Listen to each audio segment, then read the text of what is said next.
ಎಲ್ಲರಿಗೂ ನಮಸ್ಕಾರ ಸ್ನೇಹಿತರೆ.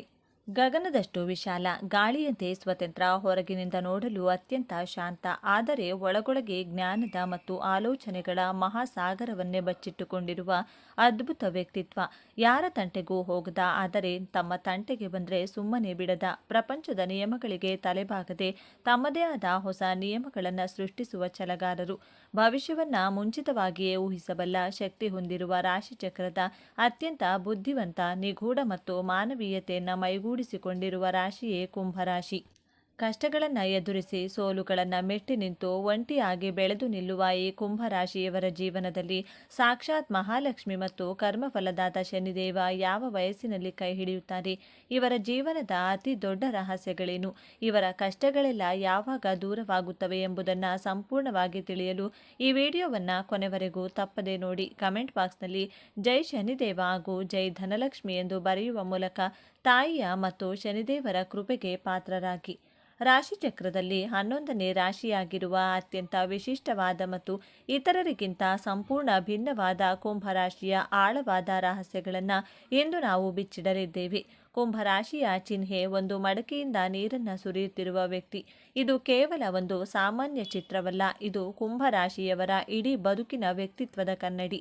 ಆ ಮಡಕೆಯಲ್ಲಿರುವುದು ಕೇವಲ ನೀರಲ್ಲ, ಅದು ಜ್ಞಾನ, ಮಾನವೀಯತೆ ಮತ್ತು ಪ್ರೀತಿಯ ಸಂಕೇತ. ಕುಂಭರಾಶಿಯವರು ತಮ್ಮ ಬಳಿ ಇರುವ ಜ್ಞಾನವನ್ನ, ಪ್ರೀತಿಯನ್ನ ಈ ಜಗತ್ತಿಗೆ ಹಂಚಲು ಹುಟ್ಟಿದವರು. ಮಡಕೆಯಿಂದ ನೀರು ಹೇಗೆ ನಿರಂತರವಾಗಿ ಹರಿಯುತ್ತದೆಯೋ ಹಾಗೆಯೇ ಇವರ ಮನಸ್ಸಿನಲ್ಲಿ ಸದಾ ಹೊಸ ಹೊಸ ಆಲೋಚನೆಗಳು, ಜಗತ್ತನ್ನು ಬದಲಾಯಿಸುವ ಕನಸುಗಳು ಹರಿಯುತ್ತಲೇ ಇರುತ್ತವೆ. ಇವರನ್ನು ಸುಲಭವಾಗಿ ಅರ್ಥ ಮಾಡಿಕೊಳ್ಳಲು ಯಾರಿಗೂ ಸಾಧ್ಯವಿಲ್ಲ. ಕೆಲವೊಮ್ಮೆ ಇವರು ಅತ್ಯಂತ ಆಪ್ತರಂತೆ ಕಾಣುತ್ತಾರೆ, ಮರುಕ್ಷಣವೇ ಯಾರಿಗೂ ಸಿಗದಷ್ಟು ದೂರ ನಿಲ್ಲುತ್ತಾರೆ. ಈ ನಿಗೂಢತೆಯೇ ಕುಂಭರಾಶಿಯವರ ಅತಿ ದೊಡ್ಡ ಶಕ್ತಿ. ಈ ರಾಶಿಯ ಅಧಿಪತಿ ಗ್ರಹ ನ್ಯಾಯ ದೇವತೆ, ಕರ್ಮಫಲದಾತ ಶನಿದೇವ. ಶನಿದೇವರ ಪ್ರಭಾವದಿಂದಾಗಿಯೇ ಕುಂಭರಾಶಿಯವರ ಜೀವನ ಎಂದಿಗೂ ಸುಲಭವಾಗಿರುವುದಿಲ್ಲ. ಹುಟ್ಟಿನಿಂದಲೇ ಇವರ ಹೆಗಲ ಮೇಲೆ ಜವಾಬ್ದಾರಿಗಳ ಭಾರ ಬೀಳುತ್ತಲೇ ಇವರು ಜೀವನದಲ್ಲಿ ಏನನ್ನಾದರೂ ಸಾಧಿಸಬೇಕು ಅಂದರೆ ಅದಕ್ಕಾಗಿ ಕಠಿಣ ಪರಿಶ್ರಮ ಪಡಲೇಬೇಕು. ಶನಿಯು ಇವರನ್ನ ಚಿನ್ನವನ್ನ ಬೆಂಕಿಯಲ್ಲಿ ಸುಟ್ಟಂತೆ ಸುಟ್ಟು ಅಗ್ನಿ ಪರೀಕ್ಷೆಗಳನ್ನು ನೀಡಿ ಕೊನೆಗೆ ಅಪರಂಜಿ ಚಿನ್ನವನ್ನಾಗಿ ರೂಪಿಸುತ್ತಾನೆ.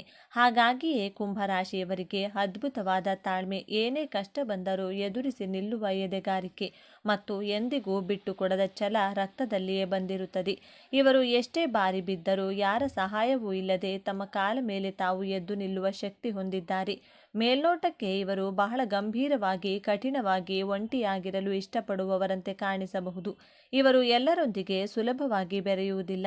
ತಮ್ಮದೇ ಆದ ಒಂದು ಸಣ್ಣ ಪ್ರಪಂಚದಲ್ಲಿ ಬದುಕಲು ಇಷ್ಟಪಡುತ್ತಾರೆ. ಆದರೆ ಇದು ಅವರ ಅಹಂಕಾರವಲ್ಲ, ಅದು ಅವರ ಆತ್ಮಗೌರವ ಮತ್ತು ಸ್ವಾತಂತ್ರ್ಯದ ಸಂಕೇತ. ಕುಂಭರಾಶಿಯವರ ಮನಸ್ಸು ಸದಾ ಭವಿಷ್ಯದ ಬಗ್ಗೆ ಯೋಚಿಸುತ್ತಿರುತ್ತದೆ. ಇತರರು ಇಂದಿನ ಬಗ್ಗೆ ಯೋಚಿಸಿದರೆ ಕುಂಭರಾಶಿಯವರು ಮುಂದಿನ 10 ವರ್ಷಗಳ ಭವಿಷ್ಯದ ಬಗ್ಗೆ ಈಗಲೇ ಲೆಕ್ಕಾಚಾರ ಹಾಕಿರುತ್ತಾರೆ. ಸಮಾಜದ ಹಳೆಯ ಮೂಢನಂಬಿಕೆಗಳಿಂದ ಕೂಡಿದ ನಿಯಮಗಳನ್ನು ಇವರು ಎಂದಿಗೂ ಒಪ್ಪುವುದಿಲ್ಲ. ಸತ್ಯದ ಪರವಾಗಿ ನಿಲ್ಲುವ ಇವರು ನ್ಯಾಯಕ್ಕಾಗಿ ಯಾರನ್ನಾದರೂ ಎದುರು ಹಾಕಿಕೊಳ್ಳಲು ಸಿದ್ಧರಿರುತ್ತಾರೆ. ಇವರಿಗೆ ಸುಳ್ಳು, ಮೋಸ ಮತ್ತು ಕಪಟ ನಾಟಕಗಳನ್ನು ಕಂಡರೆ ಸ್ವಲ್ಪವೂ ಆಗುವುದಿಲ್ಲ. ಯಾರಾದರೂ ಇವರ ಬಳಿ ಸುಳ್ಳು ಹೇಳಿದರೆ ಅದನ್ನು ಇವರು ತಮ್ಮ ಚುರುಕಾದ ಬುದ್ಧಿಯಿಂದ ಕ್ಷಣ ಮಾತ್ರದಲ್ಲಿ ಪತ್ತೆ ಹಚ್ಚುತ್ತಾರೆ. ಸಾಮಾನ್ಯವಾಗಿ ಎಲ್ಲರೂ ಅಂದುಕೊಳ್ಳುವುದು ಕುಂಭರಾಶಿಯವರಿಗೆ ಪ್ರೀತಿ, ಕರುಣೆ ಭಾವನೆಗಳು ಕಡಿಮೆ. ಅವರು ಕೇವಲ ತಮ್ಮ ಕೆಲಸ ಮತ್ತು ಆಲೋಚನೆಗಳಲ್ಲಿ ಮಗ್ನರಾಗಿರುತ್ತಾರೆ ಎಂದು. ಆದರೆ ಇಲ್ಲಿದೆ ನೋಡಿ ಅತಿ ದೊಡ್ಡ ತಿರುವು. ಕುಂಭರಾಶಿಯವರು ಅತ್ಯಂತ ಸೂಕ್ಷ್ಮ ಮನಸ್ಸಿನ ಭಾವನಾ ಜೀವಿಗಳು. ಹೌದು, ನೀವು ಕೇಳಿದ್ದು ಅಕ್ಷರಶಃ ಸತ್ಯ. ಕುಂಭರಾಶಿಯವರ ಈ ಗಂಭೀರ ಮುಖವಾಡದ ಹಿಂದೆ ಒಂದು ಅತ್ಯಂತ ಮೃದುವಾದ ಕರುಣಾಮಯಿ ದೇವಿದೆ. ಇವರು ಪ್ರಾಣಿ ಪಕ್ಷಿಗಳನ್ನು, ಅಸಹಾಯಕರನ್ನು ಕಂಡ್ರೆ ಬೇಗನೆ ಕರಗಿ ಹೋಗುತ್ತಾರೆ. ಇತರರ ಕಷ್ಟಗಳನ್ನು ಕಂಡು ಮರುಗುವ ಇವರು ತಮ್ಮ ಕೈಲಾದ ಸಹಾಯ ಮಾಡಲು ಸದಾ ಮುಂದಿರುತ್ತಾರೆ. ಆದರೆ ಇವರು ತಮ್ಮ ನೋವನ್ನು, ಕಣ್ಣೀರನ್ನು ಯಾರಿಗೂ ತೋರಿಸುವುದಿಲ್ಲ. ರಾತ್ರಿ ವೇಳೆ ಒಂಟಿಯಾಗಿ ಅತ್ತು ತಮ್ಮ ನೋವನ್ನು ಕಳೆದುಕೊಳ್ಳುತ್ತಾರೆ ಹೊರತು ಹಗಲಿನಲ್ಲಿ ಎಲ್ಲರ ಮುಂದೆ ನಗು ನಗುತ್ತಾ ಧೈರ್ಯವಾಗಿ ನಿಲ್ಲುತ್ತಾರೆ. ಇವರು ತಮ್ಮ ಪ್ರೀತಿ ಪಾತ್ರರನ್ನು ಬಹಳ ಆಳವಾಗಿ ಹಚ್ಚಿಕೊಳ್ಳುತ್ತಾರೆ. ಇವರ ಪ್ರೀತಿಯಲ್ಲಿ ಯಾವುದೇ ನಾಟಕವಿರುವುದಿಲ್ಲ. ಒಮ್ಮೆ ಇವರು ನಿಮ್ಮನ್ನು ನಂಬಿ ತಮ್ಮವರೆಂದು ಸ್ವೀಕರಿಸಿದರೆ ಜೀವಿತಾವಧಿಯವರೆಗೆ ನಿಮ್ಮ ಕೈ ಬಿಡುವುದಿಲ್ಲ. ನಿಮ್ಮ ಕಷ್ಟ ಕಾಲದಲ್ಲಿ ಇಡೀ ಜಗತ್ತೇ ನಿಮ್ಮ ವಿರುದ್ಧ ನಿಂತರೂ ಕುಂಭರಾಶಿಯ ವ್ಯಕ್ತಿ ನಿಮ್ಮ ಬೆನ್ನ ಹಿಂದೆ ಒಂದು ಬಂಡೆಯಂತೆ ನಿಲ್ಲುತ್ತಾನೆ. ಆದರೆ ಯಾರಿಗಾದರೂ ಇವರ ನಂಬಿಕೆಗೆ ದ್ರೋಹ ಬಗೆದರೆ, ಇವರ ಬೆನ್ನಿಗೆ ಚೂರಿ ಹಾಕಿದರೆ ಅವರನ್ನು ಇವರು ಎಂದಿಗೂ ಕ್ಷಮಿಸುವುದಿಲ್ಲ. ವೃಶ್ಚಿಕ ರಾಶಿಯಂತೆ ಇವರು ಸೇಡು ತೀರಿಸಿಕೊಳ್ಳಲು ಹೋಗುವುದಿಲ್ಲ, ಬದಲಾಗಿ ಆ ದ್ರೋಹಿಗಳನ್ನು ತಮ್ಮ ಜೀವನದಿಂದ ಶಾಶ್ವತವಾಗಿ ಕಿತ್ತು ಬಿಸಾಡುತ್ತಾರೆ. ಆ ವ್ಯಕ್ತಿ ಬದುಕಿದ್ದರೂ ಇವರ ಪಾಲಿಗೆ ಸತ್ತಂತೆ. ಅಷ್ಟು ಕಠಿಣವಾದ ನಿರ್ಧಾರ ತೆಗೆದುಕೊಳ್ಳುವ ಶಕ್ತಿ ಇವರಲ್ಲಿದೆ. ಸ್ನೇಹದ ವಿಚಾರಕ್ಕೆ ಬಂದರೆ ಕುಂಭರಾಶಿಯವರಿಗೆ ಪರಿಚಯಸ್ಥರು ಸಾವಿರಾರು ಜನರಿರಬಹುದು, ಆದರೆ ನಿಜವಾದ ಆಪ್ತ ಸ್ನೇಹಿತರು ಬೆರಳೆಣಿಕೆಯಷ್ಟು ಮಾತ್ರ ಇರುತ್ತಾರೆ. ಇವರು ಎಲ್ಲರನ್ನೂ ಸುಲಭವಾಗಿ ತಮ್ಮ ಮನಸ್ಸಿನ ಒಳಗೆ ಬಿಟ್ಟುಕೊಳ್ಳುವುದಿಲ್ಲ, ಆದರೆ ಆ ಬೆರಳೆಣಿಕೆಯಷ್ಟು ಸ್ನೇಹಿತರಿಗಾಗಿ ಪ್ರಾಣವನ್ನೇ ಕೊಡಲು ಇವರು ಸಿದ್ಧರಿರುತ್ತಾರೆ. ಪ್ರೀತಿ ಮತ್ತು ಪ್ರೇಮ ಜೀವನದ ವಿಚಾರದಲ್ಲಿ ಇವರ ದಾರಿಯೇ ಬೇರೆ. ಇವರು ಕೇವಲ ಬಾಹ್ಯ ಸೌಂದರ್ಯಕ್ಕೆ ಮರುಳಾಗುವವರಲ್ಲ. ಇವರಿಗೆ ಬೌದ್ಧಿಕ ಸಂಪರ್ಕ ಬಹಳ ಮುಖ್ಯ. ತಮ್ಮ ಆಲೋಚನೆಗಳಿಗೆ, ತಮ್ಮ ಬುದ್ಧಿಮತ್ತೆಗೆ ಸರಿಸಮನಾದವರನ್ನು ಇವರು ಸಂಗಾತಿಯಾಗಿ ಬಯಸುತ್ತಾರೆ. ಇವರು ಪ್ರೀತಿಯಲ್ಲಿರುವಾಗಲೂ ತಮ್ಮ ಸ್ವಾತಂತ್ರ್ಯವನ್ನು ಕಳೆದುಕೊಳ್ಳಲು ಇಷ್ಟಪಡುವುದಿಲ್ಲ, ಹಾಗೆಯೇ ತಮ್ಮ ಸಂಗಾತಿಯ ಸ್ವಾತಂತ್ರ್ಯವನ್ನು ಕಸಿದುಕೊಳ್ಳುವುದಿಲ್ಲ. ಇವರ ಪ್ರೀತಿ ಗಾಳಿಯಂತೆ, ಅದನ್ನು ಅನುಭವಿಸಬಹುದೇ ಹೊರತು ಬಂಧಿಸಿಡಲು ಸಾಧ್ಯವಿಲ್ಲ. ತಮ್ಮ ಸಂಗಾತಿಯ ಮೇಲೆ ವಿಪರೀತವಾದ ಪ್ರೀತಿ ಇದ್ದರೂ ಅದನ್ನು ಪದೇ ಪದೇ ಹೇಳಿ ಪ್ರದರ್ಶನ ಮಾಡುವುದು ಇವರಿಗೆ ಇಷ್ಟವಾಗುವುದಿಲ್ಲ. ಇವರ ಕಾಳಜಿಯೇ ಇವರ ಪ್ರೀತಿಯ ಭಾಷೆ. ವೃತ್ತಿ ಜೀವನ ಮತ್ತು ಉದ್ಯೋಗದ ವಿಚಾರಕ್ಕೆ ಬಂದರೆ ಕುಂಭರಾಶಿಯವರು ಹುಟ್ಟು ನಾಯಕರು ಮತ್ತು ವಿಜ್ಞಾನಿಗಳು. ಟೆಕ್ನಾಲಜಿ, ವಿಜ್ಞಾನ, ಐಟಿ ಸಂಶೋಧನೆ, ಜ್ಯೋತಿಷ್ಯ, ಸಮಾಜ ಸೇವೆ, ಏವಿಯೇಷನ್, ಮನೋವಿಜ್ಞಾನ ಮತ್ತು ಕಲೆಗೆ ಸಂಬಂಧಿಸಿದ ಕ್ಷೇತ್ರಗಳಲ್ಲಿ ಇವರು ಅದ್ಭುತವಾದ ಯಶಸ್ಸನ್ನು ಸಾಧಿಸುತ್ತಾರೆ. ಇವರು ಯಾವುದೇ ಕೆಲಸ ಮಾಡಿದರೂ ಅದರಲ್ಲಿ ತಮ್ಮದೇ ಆದ ಒಂದು ಹೊಸತನವನ್ನು ತರಲು ಪ್ರಯತ್ನಿಸುತ್ತಾರೆ. ಇವರ ಬುದ್ಧಿಶಕ್ತಿ ಇತರರಿಗಿಂತ 10 ಪಟ್ಟು ವೇಗವಾಗಿ ಕೆಲಸ ಮಾಡುತ್ತದೆ. ಇವರು ಇತರರ ಅಡಿಯಲ್ಲಿ ಗುಲಾಮರಂತೆ ಕೆಲಸ ಮಾಡಲು ಇಷ್ಟಪಡುವುದಿಲ್ಲ. ತಾವೇ ಸ್ವತಃ ಬಾಸ್ ಆಗಿರಬೇಕು ಅಥವಾ ಸಂಪೂರ್ಣ ಸ್ವಾತಂತ್ರ್ಯ ಇರುವ ಕೆಲಸಗಳನ್ನು ಮಾತ್ರ ಇವರು ಆರಿಸಿಕೊಳ್ಳುತ್ತಾರೆ. ಕಚೇರಿಯಲ್ಲಿ ಇವರು ತಮ್ಮ ಪ್ರಾಮಾಣಿಕತೆ ಮತ್ತು ನಿಷ್ಠೆಗೆ ಹೆಸರುವಾಸಿಯಾಗಿರುತ್ತಾರೆ. ಶನಿದೇವರ ಪ್ರಭಾವದಿಂದಾಗಿ ವೃತ್ತಿ ಜೀವನದ ಆರಂಭದಲ್ಲಿ ಇವರು ಬಹಳಷ್ಟು ಕಷ್ಟಗಳನ್ನು, ಅವಮಾನಗಳನ್ನು ಮತ್ತು ವಿಳಂಬಗಳನ್ನು ಎದುರಿಸಬೇಕಾಗುತ್ತದೆ. ಬೇರೆಯವರಿಗೆ ಸುಲಭವಾಗಿ ಸಿಗುವ ಯಶಸ್ಸು ಇವರಿಗೆ ತಡವಾಗಿ ಸಿಗುತ್ತದೆ. ಆದರೆ ನೆನಪಿರಲಿ, ಶನಿದೇವ ನಿಧಾನವಾಗಿ ಕೊಟ್ಟರೂ ಅದು ಶಾಶ್ವತವಾಗಿರುವಂಥ ಅತಿ ದೊಡ್ಡ ಯಶಸ್ಸನ್ನು ನೀಡುತ್ತಾನೆ. ಹಣಕಾಸು ಮತ್ತು ಆರ್ಥಿಕ ಸ್ಥಿತಿಯ ಬಗ್ಗೆ ಮಾತನಾಡುವುದಾದರೆ ಕುಂಭರಾಶಿಯವರು ಮೂಲತಃ ಹಣದಾಸೆ ಇರುವವರಲ್ಲ. ಇವರಿಗೆ ಹಣಕ್ಕಿಂತ ನೆಮ್ಮದಿ ಮತ್ತು ಸಮಾಧಾನ ಮುಖ್ಯ. ಆದರೆ ಇವರ ಅದ್ಭುತವಾದ ಐಡಿಯಾಗಳು ಮತ್ತು ಶ್ರಮ ಇವರನ್ನು ಶ್ರೀಮಂತಿಕೆಯ ಕಡೆಗೆ ಕೊಂಡೊಯ್ಯುತ್ತವೆ. ಹಣವನ್ನು ಹೇಗೆ ಗಳಿಸಬೇಕು ಎನ್ನುವುದು ಇವರಿಗೆ ಚೆನ್ನಾಗಿ ತಿಳಿದಿರುತ್ತದೆ, ಆದರೆ ಇವರ ಕೈಯಲ್ಲಿ ಹಣ ನಿಲ್ಲುವುದು ಬಹಳ ಕಷ್ಟ. ಇತರರ ಕಷ್ಟಕ್ಕೆ ಕರೆಗೆ ಸಹಾಯ ಮಾಡುವ ಇವರ ಗುಣವೇ ಇವರ ಹಣಕಾಸಿನ ಅಭಿವೃದ್ಧಿಗೆ ಅಡ್ಡಿಯಾಗುತ್ತದೆ. ಯಾರಿಗೋ ಜಾಮೀನು ನಿಲ್ಲುವುದು ಅಥವಾ ನಂಬಿ ಸಾಲ ಕೊಟ್ಟು ಮೋಸ ಹೋಗುವುದು ಇವರ ಜೀವನದಲ್ಲಿ ಸಾಮಾನ್ಯವಾಗಿ ನಡೆದೇ ಇರುತ್ತದೆ. ಆದರೆ ಸಾಕ್ಷಾತ್ ಮಹಾಲಕ್ಷ್ಮಿಯ ಕೃಪೆ ಇವರ ಮೇಲೆ ಸದಾ ಇರುತ್ತದೆ. ಜೀವನದಲ್ಲಿ ಎಷ್ಟೇ ಬಾರಿ ಶೂನ್ಯಕ್ಕೆ ಬಿದ್ದರೂ ಮತ್ತೆ ಝೀರೋದಿಂದ ಹೀರೋ ಆಗುವ ತನಕ ತಾಕತ್ತು ಇವರಿಗಿದೆ. ವಿಶೇಷವಾಗಿ ಕುಂಭರಾಶಿಯವರು ತಮ್ಮ 26ನೇ ವಯಸ್ಸಿನ ನಂತರ ಜೀವನದಲ್ಲಿ ದೊಡ್ಡ ಬದಲಾವಣೆಯನ್ನು ಕಾಣುತ್ತಾರೆ. 36ನೇ ವಯಸ್ಸಿನಿಂದ ಇವರ ಜೀವನದಲ್ಲಿ ಸುವರ್ಣ ಯುಗವೇ ಆರಂಭವಾಗುತ್ತದೆ. ಈ ವಯಸ್ಸಿನಲ್ಲಿ ತಾಯಿ ಮಹಾಲಕ್ಷ್ಮಿ ಇವರ ಮನೆಗೆ ಪ್ರವೇಶಿಸುತ್ತಾಳೆ. ಇಷ್ಟು ದಿನ ಇವರು ಪಟ್ಟ ಕಷ್ಟಗಳಿಗೆಲ್ಲ ಶನಿದೇವ ತಕ್ಕ ಪ್ರತಿಫಲವನ್ನು, ದಾರಿದ್ರ್ಯವನ್ನು ಹೋಗಲಾಡಿಸಿ ರಾಜಯೋಗವನ್ನು ಕರುಣಿಸುತ್ತಾನೆ. ಕುಂಭರಾಶಿಯವರಿಗೆ ದೌರ್ಬಲ್ಯಗಳೇ ಇರುವುದಿಲ್ಲವೆಂದು ನೀವು ಕೇಳಬಹುದು. ಖಂಡಿತ ಇವೆ. ಪ್ರತಿಯೊಂದು ನಾಣ್ಯಕ್ಕೂ 2 ಮುಖಗಳಿರುವಂತೆ ಇವರಲ್ಲೂ ಕೆಲವು ದೋಷಗಳಿವೆ. ಇವರ ಅತಿ ದೊಡ್ಡ ಶತ್ರು ಎಂದರೆ ಇವರ ಅತಿಯಾದ ಯೋಚನೆ. ಸಣ್ಣ ವಿಷಯವನ್ನು ಪರ್ವತದಂತೆ ಮಾಡಿ ದಿನವಿಡೀ ಅದರ ಬಗ್ಗೆ ಯೋಚಿಸುತ್ತಾ ತಮ್ಮ ನೆಮ್ಮದಿಯನ್ನು ತಾವೇ ಹಾಳು ಮಾಡಿಕೊಳ್ಳುತ್ತಾರೆ. ಎರಡನೆಯದಾಗಿ ಇವರ ಹಠಮಾರಿ ಸ್ವಭಾವ. ಒಮ್ಮೆ ಒಂದು ನಿರ್ಧಾರ ತೆಗೆದುಕೊಂಡ್ರೆ ಆ ಬ್ರಹ್ಮ ಬಂದು ಹೇಳಿದರೂ ಇವರು ತಮ್ಮ ನಿರ್ಧಾರವನ್ನು ಬದಲಿಸುವುದಿಲ್ಲ. ಇದು ಕೆಲವೊಮ್ಮೆ ಇವರಿಗೆ ದೊಡ್ಡ ನಷ್ಟವನ್ನು ತಂದೊಡ್ಡುತ್ತದೆ. ಮೂರನೆಯದಾಗಿ ಕೋಪ. ಇವರಿಗೆ ಸಾಮಾನ್ಯವಾಗಿ ಕೋಪ ಬರುವುದಿಲ್ಲ, ಆದರೆ ಒಮ್ಮೆ ಕೋಪ ಬಂದರೆ ಅದು ಜ್ವಾಲಾಮುಖಿ ಸ್ಫೋಟಗೊಂಡಂತೆ. ಆ ಕ್ಷಣದಲ್ಲಿ ಇವರು ಏನು ಮಾತನಾಡುತ್ತಾರೆ, ಏನು ಮಾಡುತ್ತಾರೆ ಎಂಬುದು ಅವರಿಗೆ ತಿಳಿದಿರುವುದಿಲ್ಲ. ಇದರಿಂದಾಗಿ ಇವರು ಹಲವು ಸಂಬಂಧಗಳನ್ನು ಕಳೆದುಕೊಳ್ತಾರೆ. ಆರೋಗ್ಯದ ವಿಚಾರದಲ್ಲಿ ಇವರು ಬಹಳ ಜಾಗರೂಕರಾಗಿರಬೇಕು.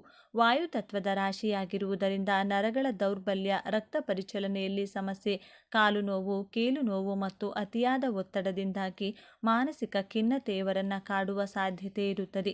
ದಿನವೂ ಪ್ರಾಣಾಯಾಮ ಮತ್ತು ಧ್ಯಾನ ಮಾಡುವುದು ಇವರಿಗೆ ಅತ್ಯಂತ ಅವಶ್ಯಕ.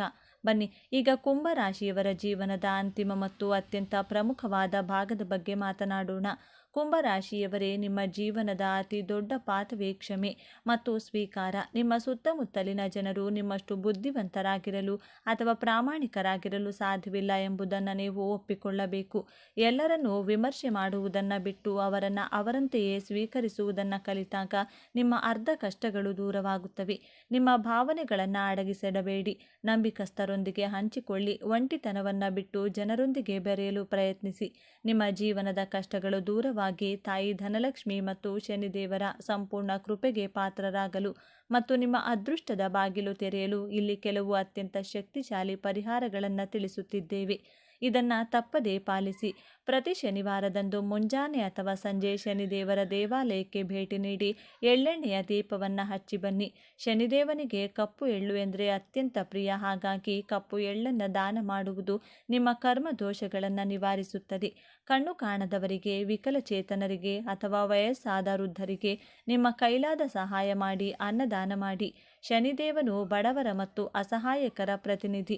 ಇವರ ಸೇವೆಯಿಂದ ಶನಿದೇವನು ಅತ್ಯಂತ ಪ್ರಸನ್ನನಾಗುತ್ತಾನೆ.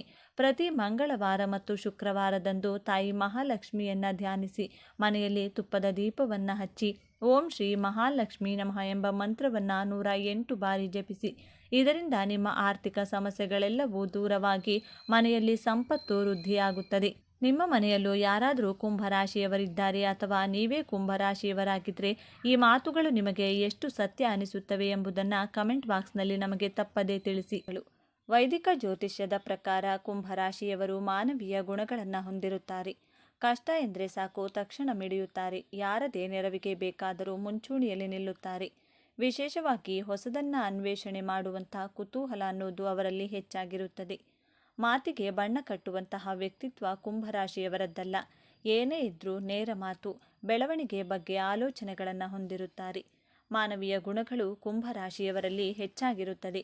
ಹೀಗಾಗಿ ಸಮಾಜದಲ್ಲಿ ಸಕಾರಾತ್ಮಕ ಬದಲಾವಣೆಗಳನ್ನು ತರಬೇಕು ಎನ್ನುವಂಥ ಆಸಕ್ತಿ ಅವರಲ್ಲಿ ಹೆಚ್ಚಾಗಿರುತ್ತದೆ.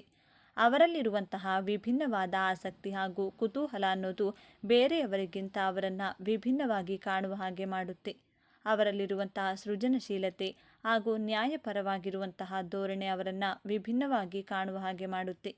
ಹೊಸ ಹೊಸ ಅನ್ವೇಷಣಾತ್ಮಕ ವಿಚಾರಗಳನ್ನು ಕಂಡು ಹುಡುಕುವಂತಹ ಆಸಕ್ತಿ ಕೂಡ ಅವರಲ್ಲಿ ಹೆಚ್ಚಾಗಿದೆ. ಕುಂಭರಾಶಿಯವರು ಬೇರೆಯವರಿಗೆ ಬೆರೆಯುವಂತಹ ವಿಶೇಷವಾದ ಆಕರ್ಷಣ ಗುಣದಿಂದ ಎಲ್ಲರ ಫೇವರೇಟ್ ಆಗಿರುತ್ತಾರೆ. ಮನುಷ್ಯನ ಮನದಲ್ಲಿ ಎಷ್ಟೇ ನೋವಿದ್ದರೂ ಸಹ ಇದ್ಯಾವುದೂ ಶಾಶ್ವತವಲ್ಲ. ಮನದಲ್ಲಿ ಎಷ್ಟೇ ನೋವಿದ್ದರೂ ಎಲ್ಲವೂ ನಶ್ವರವೆಂದು ತಿಳಿದು ಯಾರೊಬ್ಬರ ಮನಸ್ಸಿಗೂ ಘಾಸಿ ಮಾಡದೆ, ಯಾರ ಮನಸ್ಸನ್ನು ನೋಯಿಸದೆ, ಯಾರನ್ನೂ ಸಹ ದ್ವೇಷಿಸದೆ, ಇನ್ನೊಬ್ಬರ ಮನಸ್ಸನ್ನು ಖುಷಿಗೊಳಿಸಿ, ಎಲ್ಲರನ್ನೂ ಒಳ್ಳೆಯ ಭಾವನೆಯಿಂದ ನೋಡುತ್ತಾ ಅವರನ್ನು ನಗುನಗಿಸುತ್ತಾ ತಾನೂ ಸಹ ನಗುತ್ತಾ ಬದುಕುವವನೇ ಈ ಭೂಮಿಯ ಮೇಲೆ ನಿಜವಾದಂತಹ ಜ್ಞಾನಿ ಎಂದೇ ಹೇಳ್ಬೋದು. ಇಂತಹ ಬುದ್ಧಿವಂತರು ಹಾಗೂ ಜ್ಞಾನವಂತರಾದಂತಹ ಈ ಕುಂಭರಾಶಿಯವರು ನಕ್ಷತ್ರ ಆಧಾರಿತ ಇವರ ಜನ್ಮ ರಹಸ್ಯದ ಬಗ್ಗೆ ಈ ವಿಡಿಯೋದಲ್ಲಿ ಸಂಪೂರ್ಣವಾಗಿ ತಿಳಿದುಕೊಳ್ಳೋಣ ಬನ್ನಿ. ನೀವು ಕುಂಭರಾಶಿಯಲ್ಲಿಯೇ ಜನಿಸಲು ಕಾರಣ ಹಾಗೂ ಉದ್ದೇಶಗಳೇನು ಎನ್ನುವುದರ ಬಗ್ಗೆ ತಿಳಿಸಿಕೊಡಲಿದ್ದೇನೆ. ಅದಕ್ಕೂ ಮುಂಚೆ ನೀವಿನ್ನೂ ಚಾನಲ್ಗೆ ಸಬ್ಸ್ಕ್ರೈಬ್ ಆಗಿಲ್ಲ ಅಂದರೆ ಈಗಲೇ ಸಬ್ಸ್ಕ್ರೈಬ್ ಆಗಿ, ಹಾಗೆ ವಿಡಿಯೋಗೆ ಲೈಕ್ ಮಾಡಿ, ವಿಡಿಯೋ ಸ್ಕಿಪ್ ಮಾಡದೆ ಕೊನೆ ತನಕ ನೋಡಿ. ನಿಮ್ಮ ಆತ್ಮ ಈ ಪೃಥ್ವಿ ಮೇಲೆ ಜನ್ಮ ತಾಳಲು ಒಂದು ಕಾರಣ ಹಾಗೂ ಬಲವಾದ ಉದ್ದೇಶವಿರುತ್ತದೆ. ಕಾಲಪುರುಷನ ಕುಂಡಲಿಯ ಪ್ರಕಾರ ಕುಂಭರಾಶಿಯ 11ನೇ ರಾಶಿಯಾಗಿದೆ. ಈ ರಾಶಿಯಲ್ಲಿ ಧನಿಷ್ಠ ನಕ್ಷತ್ರದ 3 ಮತ್ತು 4ನೇ ಪಾದಗಳು, ಶತಭಿಷ ನಕ್ಷತ್ರದ 4 ಪಾದಗಳು ಹಾಗೂ ಪೂರ್ವ ಭಾದ್ರಪದ ನಕ್ಷತ್ರದ 1, 2 ಹಾಗೂ 3ನೇ ಪಾದಗಳು ಈ ರಾಶಿಯಲ್ಲಿ ಕಂಡುಬರುತ್ತವೆ. ಕುಂಭರಾಶಿಯ ಜಾತಕದವರು ಸಾಮಾನ್ಯವಾಗಿ ಶಾಂತ ಸ್ವಭಾವದವರು, ಜೊತೆಗೆ ವಿಚಾರಶೀಲ ಸ್ವಭಾವದವರು. ಬೇರೆಯವರಿಗೆ ಸಹಾಯ ಮಾಡುವುದರ ಜೊತೆಗೆ ಅವರ ಬಗ್ಗೆ ಆನಂದಿಸುವರು. ಕುಂಭರಾಶಿಯವರು ನಿಮ್ಮ ಮಾನಸಿಕ ಶಕ್ತಿ ಹಾಗೂ ಇಚ್ಛಾಶಕ್ತಿ ಬಹಳ ಪ್ರಬಲವಾಗಿರುತ್ತದೆ. ನಿಮ್ಮನ್ನು ನೋಡಲು ಶಾಂತ ಸ್ವಭಾವದವರಂತೆ ಕಂಡರೂ ಸಹ ನಿಮಗೆ ಇಷ್ಟವಿಲ್ಲದ ಯಾವುದೇ ಕೆಲಸಗಳನ್ನು ಮಾಡಲು ಹೋಗುವುದಿಲ್ಲ. ಬೇರೆಯವರಿಗೆ ನೇರವಾಗಿಯೇ ಮುಖದ ಮೇಲೆ ಒಡೆದ ಹಾಗೆ ಹೇಳ್ತೀರಾ. ಕಾಲ, ಸಂದರ್ಭ ಹಾಗೂ ಸನ್ನಿವೇಶಕ್ಕೆ ತಕ್ಕಂತೆ ವ್ಯಕ್ತಿಯ ಬಗ್ಗೆ ಹಾಗೂ ಅವರ ಬಗ್ಗೆ ಯಾವುದನ್ನೂ ಪರಿಗಣಿಸದೆ ನೇರವಾಗಿ ಹೇಳಲು ಯಾವುದೇ ಕಾರಣಕ್ಕೂ ನೀವು ಹೆದರುವುದಿಲ್ಲ. ಕುಂಭರಾಶಿಯವರು ನಿಮ್ಮ ಒಂದು ಬುದ್ಧಿಶಕ್ತಿ, ವಿಚಾರಧಾರೆ ಪ್ರಗತಿಶೀಲ ಹಾಗೂ ಕ್ರಾಂತಿಕಾರಿಯಾಗಿರುತ್ತದೆ.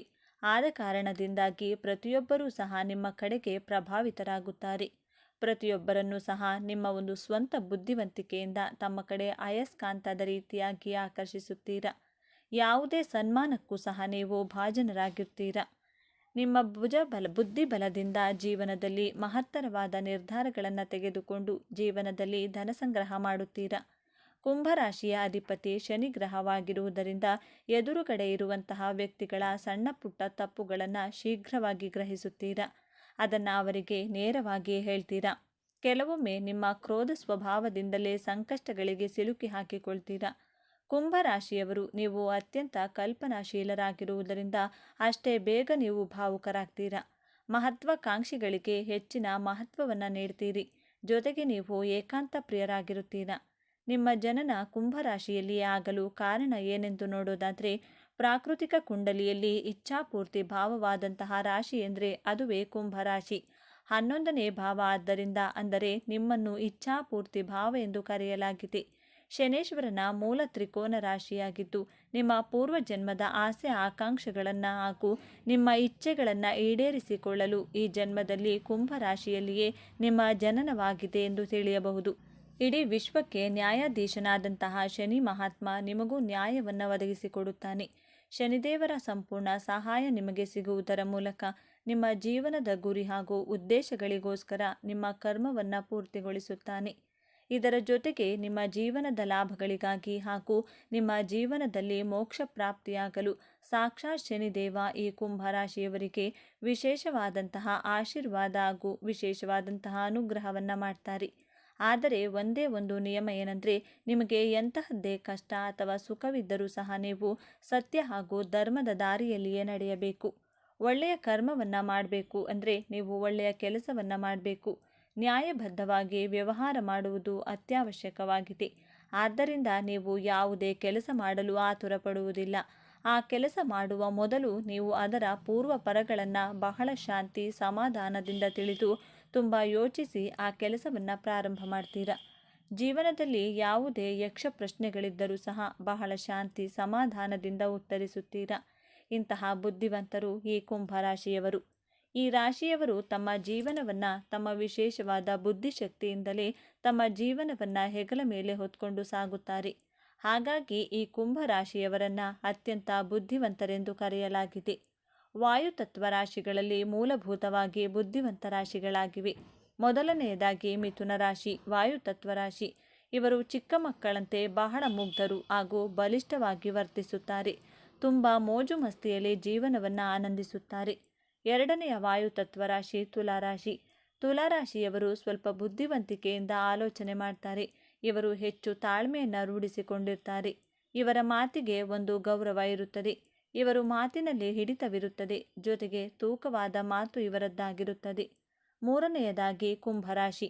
ಈ ಎರಡೂ ರಾಶಿಯವರಿಗೆ ಕಂಪೇರ್ ಮಾಡಿದರೆ ಕುಂಭರಾಶಿಯವರು ಬಹಳ ಪರಿಪಕ್ವವಾದಂತಹ ರಾಶಿಯವರಾಗಿದ್ದಾರೆ. ನೀವು ಪರಿಪಕ್ವವಾಗಿ ಆಲೋಚನೆಯನ್ನು ಮಾಡ್ತೀರಾ. ಹಾಗೆಯೇ ಒಳ್ಳೆಯ ನಿರ್ಧಾರಗಳನ್ನು ಸಹ ತೆಗೆದುಕೊಳ್ತೀರಾ. ಕುಂಭರಾಶಿಯಲ್ಲಿ 3 ನಕ್ಷತ್ರಗಳು ಬರುತ್ತವೆ: ಧನಿಷ್ಠ ನಕ್ಷತ್ರ, ಶತಭಿಷ ನಕ್ಷತ್ರ ಹಾಗೂ ಪೂರ್ವ ಭಾದ್ರಪದ ನಕ್ಷತ್ರ. ಧನಿಷ್ಠ ನಕ್ಷತ್ರದ ಅಧಿಪತಿ ಮಂಗಳ ಗ್ರಹ, ಶತಭಿಷ ನಕ್ಷತ್ರದ ಅಧಿಪತಿ ರಾಹುಗ್ರಹ, ಪೂರ್ವ ಭಾದ್ರಪದ ನಕ್ಷತ್ರದ ಅಧಿಪತಿ ಗುರುಗ್ರಹ. ನಿಮ್ಮ ನಕ್ಷತ್ರದ ಅನುಗುಣವಾಗಿ ನಿಮ್ಮ ಜನ್ಮದ ಉದ್ದೇಶ ವಿಭಿನ್ನವಾಗಿರುತ್ತದೆ. ಧನಿಷ್ಠ ನಕ್ಷತ್ರದಲ್ಲಿ ಜನಿಸಿದವರಿಗೆ ಮಂಗಳನ ದಶ ಅಂದರೆ ಕುಜದಶ ಪ್ರಾರಂಭವಾಗುತ್ತದೆ. ಆ ಸಮಯದಲ್ಲಿ ನೀವು ಬಹಳ ಚಿಕ್ಕವರಾಗಿರುತ್ತೀರಾ. ಧನಿಷ್ಠ ಅಂದರೆ ಧನವನ್ನು ನೀಡುವಂತಹ ನಕ್ಷತ್ರವಾಗಿದೆ. ನೀವು ಚಿಕ್ಕವರಿದ್ದಾಗಲೇ ಬಹಳ ಚಟುವಟಿಕೆಯಿಂದ ಚುರುಕು ಸ್ವಭಾವದಿಂದ ಇರುತ್ತೀರಾ. ಆಟ ಪಾಠಗಳಲ್ಲಿ ತುಂಬ ಚುರುಕಾಗಿದ್ದು ದೊಡ್ಡವರಾದ ಹಾಗೆ ನಿಮ್ಮಲ್ಲಿ ಚೇಂಜಸ್ಸನ್ನು ಕಾಣಬಹುದು. ಮಂಗಳನ ದಶ ಮುಗಿದ ನಂತರ ರಾಹುವಿನ ಮಹಾದಶ ನಿಮಗೆ ಪ್ರಾರಂಭವಾಗುತ್ತದೆ. ಸರಿಯಾದ ಸಮಯದಲ್ಲಿ ನಿಮಗೆ ರಾಹುದಶ ಪ್ರಾರಂಭವಾಗುವುದರಿಂದ ನೀವು ಜೀವನದಲ್ಲಿ ಉನ್ನತವಾದ ಪ್ರಗತಿಯನ್ನು ಪಡೆಯಬಹುದು. ಒಂದು ವೇಳೆ ನೀವು ಶತಭಿಷ ನಕ್ಷತ್ರ ಅಥವಾ ಶತಾರ ನಕ್ಷತ್ರದಲ್ಲಿ ಜನಿಸಿದರೆ, ಶತಾರ ಅಂದರೆ 100 ನಕ್ಷತ್ರಗಳ ಗುಂಪು ಎಂದರ್ಥ ನೀಡುತ್ತದೆ. ಏಕಕಾಲದಲ್ಲಿ ಅನೇಕ ಕೆಲಸಗಳನ್ನು ನೀವು ಮಾಡ್ತೀರಾ. ಮಲ್ಟಿ ಟಾಸ್ಕರ್ ಆಗಿರುತ್ತೀರಾ. ನೀವು ಸಣ್ಣ ಪುಟ್ಟ ಕನಸುಗಳನ್ನು ಕಾಣುವವರಲ್ಲ. ಏನಿದ್ದರೂ ಸಹ ನೀವು ದೊಡ್ಡ ದೊಡ್ಡ ಕನಸುಗಳನ್ನು ಕಾಣುವವರು. ನೀವು ಚಿಕ್ಕವರಿದ್ದಾಗಲೇ ರಾಹುದಶ ಪ್ರಾರಂಭವಾಗುವುದರಿಂದ ಜೀವನದಲ್ಲಿ ಬಹಳ ಸಂಘರ್ಷವನ್ನು ಪಡಬೇಕಾಗುತ್ತದೆ. ಅಟ್ಯಾಚ್ಮೆಂಟ್ಗಳು ಜಾಸ್ತಿ ಇರುತ್ತದೆ. ಚಿಕ್ಕ ವಯಸ್ಸಿನಲ್ಲಿಯೇ ನಿಮ್ಮ ಇಚ್ಛೆಗಳು ಹಾಗೂ ಆಸೆ ಆಕಾಂಕ್ಷೆಗಳು ಹೆಚ್ಚಾಗಿರುವುದರಿಂದ ಬೇರೆಯವರಿಗಿಂತ ಹೆಚ್ಚಾಗಿಯೇ ನಿಮ್ಮ ಶ್ರಮಕ್ಕೆ ಮೀರಿದ ಇಚ್ಛೆಗಳನ್ನು ಹಾಗೂ ಕನಸುಗಳನ್ನು ಇಟ್ಟುಕೊಂಡಿರ್ತೀರ. ನೀವು ಸತತವಾಗಿ ಪ್ರಯತ್ನ ಪಟ್ಟರೂ ಸಹ ನಿಮ್ಮ ಇಚ್ಛೆಗಳು ಅಷ್ಟು ಬೇಗ ಅಷ್ಟು ಸುಲಭವಾಗಿ ಕೈಗೂಡುವುದಿಲ್ಲ. ಆದರೆ ನಿಮ್ಮ ಜನ್ಮ ಕುಂಡಲಿಯಲ್ಲಿ ರಾಹುಗ್ರಹ ಹಾಗೂ ಶನಿ ಗ್ರಹದ ಪ್ಲೇಸ್ಮೆಂಟ್ ತುಂಬ ಚೆನ್ನಾಗಿದ್ದರೆ ಮಾತ್ರ ನೀವು ಚಿಕ್ಕ ವಯಸ್ಸಿನಲ್ಲಿಯೇ ಸಾಧನೆ ಹಾಗೂ ಯಶಸ್ಸನ್ನು ನೀವು ಪಡೆಯಬಹುದು. ನಿಮ್ಮ ಸುತ್ತಮುತ್ತಲಿನವರು ನಿಮ್ಮನ್ನು ಏನಿದು ಇಷ್ಟು ಚಿಕ್ಕ ವಯಸ್ಸಿಗೆ ಎಷ್ಟು ದೊಡ್ಡ ಸಾಧನೆಯನ್ನು ಮಾಡಿದ್ದಾರೆಂದು ಆಶ್ಚರ್ಯಚಕಿತರಾಗುತ್ತಾರೆ. ನೀವು ಕುಂಭ ರಾಶಿಯಲ್ಲಿ ಅದರಲ್ಲೂ ಪೂರ್ವ ಭಾದ್ರಪದ ನಕ್ಷತ್ರದಲ್ಲಿ ಜನಿಸಿದರೆ ನಿಮ್ಮ ಜನನ ಕಾಲದಲ್ಲಿ ಗುರುದಶೆ ಪ್ರಾರಂಭವಾಗುತ್ತದೆ. ಪೂರ್ವ ಭಾದ್ರಪದ ನಕ್ಷತ್ರದ ಅಧಿಪತಿ ಗುರುಗ್ರಹ ಆಗಿರುವುದರಿಂದ ರಾಶ್ಯಾಧಿಪತಿ ಶನಿಗ್ರಹ ಇರುವುದರಿಂದ ನೀವು ಬಾಲ್ಯದಿಂದಲೇ ಜ್ಞಾನವಂತರು, ಸೌಮ್ಯ, ಶಾಂತಿ ಪ್ರಿಯರಾಗಿರುತ್ತೀರ. ನೀವು ಬಹಳ ಶಾಂತಿ ಪ್ರಿಯರಾಗಿದ್ದು ಚಿಕ್ಕವರಾಗಿದ್ದಲೇ ತುಂಬ ಬುದ್ಧಿವಂತರಾಗಿರ್ತೀರ. ಜೊತೆಗೆ ತುಂಬ ಮೆಚ್ಯೂರ್ಡ್ ಆಗಿ ಬಿಹೇವ್ ಮಾಡ್ತೀರಾ. ಗುರುದಶ ಮುಗಿದ ನಂತರ ನಿಮಗೆ ಶನಿದಶ ಪ್ರಾರಂಭವಾಗುತ್ತದೆ. ಶನಿದಶಾದಲ್ಲಿ ಉತ್ತಮ ಪ್ರಗತಿಯನ್ನು ನೋಡ್ತೀರಾ. ನಂತರ ಬುಧದಶ ಪ್ರಾರಂಭವಾಗುತ್ತದೆ. ಬುಧ ನಿಮ್ಮ ಪಂಚಮಾಧಿಪತಿ ಆಗಿರುವುದರಿಂದ ಬುಧ ದಶಾ ಕಾಲದಲ್ಲಿ ನಿಮ್ಮ ಅದೃಷ್ಟವನ್ನು ಹೆಚ್ಚಾಗಿಸಿಕೊಳ್ಳಬಹುದು. ನೀವು ಇಂದಿನ ಜನ್ಮದಲ್ಲಿ ಕಲಾಕಾರರು, ಸಾಹಿತಿಗಳು, ಒಳ್ಳೆಯ ಮಾತುಗಾರರು, ಬರಹಗಾರರು ಹಾಗೂ ಕವಿಗಳಾಗಿರುತ್ತೀರ. ಈ ಜನ್ಮದಲ್ಲಿ ನೀವು ಅತ್ಯಂತ ಬುದ್ಧಿವಂತರು ಹಾಗೂ ಜ್ಞಾನಿಗಳಾಗಿರುತ್ತೀರ. ಮುಂದಿನ ಜನ್ಮದಲ್ಲಿ ಉತ್ತಮ ವ್ಯಾಪಾರಿಗಳಾಗಿರುತ್ತೀರಾ. ಬೆಸ್ಟ್ ಬಿಸ್ನೆಸ್ ಮ್ಯಾನ್ ಆಗುವಂತಹ ಸೂಚನೆಗಳು ನಿಮ್ಮ 9ನೇ ಮನೆಯಿಂದ ನೀವು ವಿಮರ್ಶೆ ಮಾಡಬಹುದು. 1, 5 ಹಾಗೂ 9ರ ಕನೆಕ್ಷನ್ ಇಂದ ನಾವು ಪೂರ್ವ ಜನ್ಮ ಮತ್ತು ಪ್ರಸ್ತುತ ಜನ್ಮ ಹಾಗೂ ಮುಂದಿನ ಜನ್ಮವನ್ನು ನಿಮ್ಮ ಕುಂಡಲಿಯಿಂದ ವಿಶ್ಲೇಷಣೆ ಮಾಡಬಹುದು. ಹಾಗಾಗಿ ಕುಂಭರಾಶಿಯವರು ಪ್ರತಿಯೊಬ್ಬರನ್ನು ಸಹ ಬಹಳ ಪ್ರೀತಿಯಿಂದ ಗೌರವಿಸುತ್ತಾರೆ. ಇವರು ಯಾರೊಬ್ಬರಿಗೂ ಸಹ ಕೇಡನ್ನು ಬಯಸುವುದಿಲ್ಲ. ಇವರು ತುಂಬ ಬುದ್ಧಿವಂತರು. ಹಾಗಾಗಿ ಯೋಚನೆ ಮಾಡಿ ನಿರ್ಧಾರಗಳನ್ನು ತೆಗೆದುಕೊಳ್ತಾರೆ. ಈ ವಿಚಾರಗಳು ಹಾಗೂ ಈ ಮಾಹಿತಿಯು ನಿಮಗೆ ಇಷ್ಟವಾಗಿದೆ ಎಂದು ನಾನು ಭಾವಿಸ್ತೇನೆ. ಈ ಮಾಹಿತಿಯನ್ನು ಲೈಕ್ ಮಾಡಿ, ಶೇರ್ ಮಾಡಿ. ನೀವು ಕೂಡ ಕುಂಭರಾಶಿಯವರಾಗಿದ್ದಲ್ಲಿ ಈ ಮಾಹಿತಿಯು ನಿಜವೆಂದು ತಿಳಿದರೆ ನಿಮ್ಮ ಅನಿಸಿಕೆಯ ಅಭಿಪ್ರಾಯಗಳನ್ನು ಕಮೆಂಟ್ ಮಾಡಿ ತಿಳಿಸಿ. ನಮ್ಮ ಚಾನೆಲ್ನ ತಪ್ಪದೇ ಸಬ್ಸ್ಕ್ರೈಬ್ ಮಾಡಿಕೊಳ್ಳಿ. ಎಲ್ಲರೂ ಭಕ್ತಿಯಿಂದ ಓಂ ಶ್ರೀ ಶನೇಶ್ವರ ನಮಃ ಅಂತ ಕಮೆಂಟ್ ಮಾಡಿ. ಸರ್ವೇ ಜನ ಸುಖಿನೋ ಭವಂತು. ಎಲ್ಲರಿಗೂ ಒಳ್ಳೆಯದಾಗಲಿ. ಧನ್ಯವಾದಗಳು.